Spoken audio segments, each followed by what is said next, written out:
నేను ఇక్కడ ఉండి ఈ ఏర్పాట్లు చేయలేకపోతున్నాను అని అంటే, సిద్ధు నువ్వు ఇక్కడే ఉండాలి. మీ అమ్మ చెల్లి నువ్వు ఇక్కడ లేకపోతే నీ గురించి తప్పుగా అనుకుంటారు. ఇక ఘన అయితే సాహిత్తో నిశ్చితార్థం జరుగుతున్నందుకు చాలా ఆనందంగా ఉంటాడు. అలాగే ప్రేరణ సిద్ధుల మొహం చూసి నవ్వుకుంటాడు. ఈ సిద్ధుగాడు ఏదో చేసేసి ఈ నిశ్చితార్థం ఆపేద్దాము అని అనుకున్నాడు. కానీ వీడి చేతే నిశ్చితార్థం ఏర్పాట్లు చేయించుకుంటున్నాను. ఎంతైనా నేను గ్రేటు అని తనలో తను అనుకుంటూ ఉంటాడు. సాహితి కూడా ఇక సిద్ధు దగ్గరుండి అన్ని ఏర్పాట్లు చేస్తున్నాడని చాలా ఆనందపడుతుంది. అన్నయ్య ఘనాసార్ని అపార్థం చేసుకున్నాడు. కానీ నా కోసం ఈ నిశ్చితార్థం ఏర్పాట్లన్నీ దగ్గరుండి చూసుకుంటున్నాడు. నాకు చాలా ఆనందంగా ఉంది అని అనుకుంటుంది.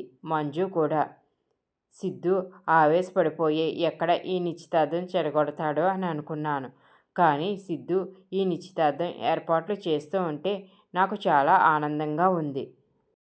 ఇంతలో పంతులు గారు వచ్చి ఇక నిశ్చితార్థం పనులు మొదలు పెడతారు. ఇక అమ్మాయిని అబ్బాయిని తీసుకురమ్మంటారు. ఇక అమ్మాయి అబ్బాయి వచ్చిన తర్వాత వాళ్ళతో పూజ చేయిస్తారు. ఇక తర్వాత ఉంగరాలు మార్చుకోవాలి అని చెప్తారు. ఇక అప్పుడే విజయానందన్ ఉంగరాలు తెప్పిస్తాడు.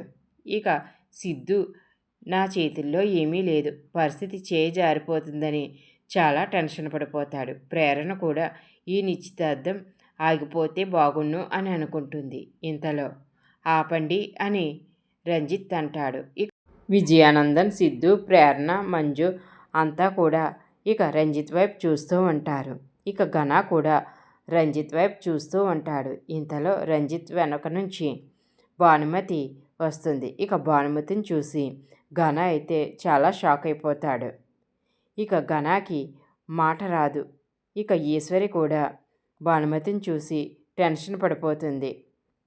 విజయానందన్, మీరెవరు, ఎందుకు ఈ నిశ్చితార్థం ఆపమంటున్నారు అంటే ఇక భానుమతిని చూపించి తిను ఆ ఘన భార్య అని చెబుతాడు.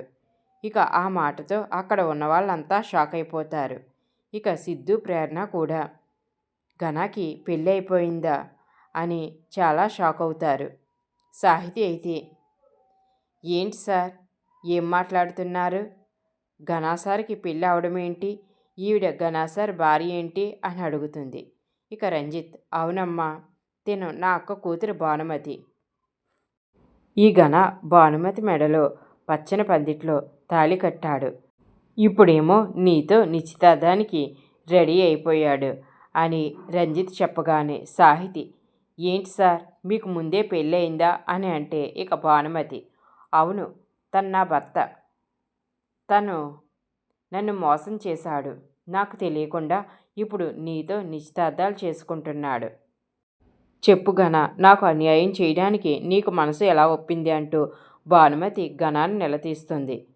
ఇక మంత్రి కూడా, ఏంటయ్యా ఘన, నీకు ఇంతకు ముందే పెళ్ళి అయిపోయిందా అంటే ఇక ఘన అది కాదు సార్ అని ఏదో చెప్పబోతుంటే భానుమతి, ఏంటి చెప్పు, పెద్దాయన అడుగుతున్నారు కదా, మనకి ఇంతకు ముందే పెళ్ళి అయిందని ఆయనతో చెప్పు. ఆయనతోనే కాదు, ఇక్కడ ఉన్న వాళ్ళందరితో కూడా మన పెళ్ళి జరిగిందని చెప్పు.